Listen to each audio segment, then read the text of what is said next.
Makorokoto, makorokoto, makorokoto. Kiki ave nehanzvadzi yekutamba nayo. Joy naGilbert vagamuchira kabundle of joy katsva kavo nerufaro. Sezvo Tytie naKiki vakamirirawo chishamiso chavowo, Zimbabwe iri pakupemberera mwana weNyathi family. Muri yeZimbabwe ndinokugamuchirai zvakare Panonzi Pano. Ndapota musakanganwawo kusubscribe nekulaikawo vhidhiyo rino. Izvi zvinobatsira kuti risvike kure kune hama neshamwari dzenyu dzisati dzariona. Makorokoto makuru kumhuri yekwaNyathi, avo vachangogashira mwana mukomana wavo ane hutano uye social media iri kuita kurira nemufaro.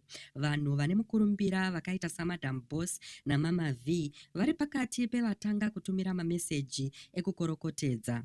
Rwendo rwepamuviri haruna kumbova nyore, asi mwana azosvika akachengetedzeka uye akagadzikana. The baby has finally arrived safe and sound. It's a moment of joy for both the family and their fans. Ino inguva yemufaro kwese kwese.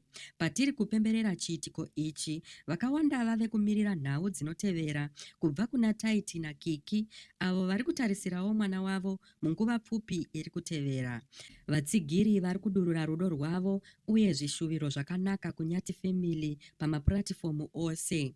Aiwa, izvi zvinodadisa. Makorokoto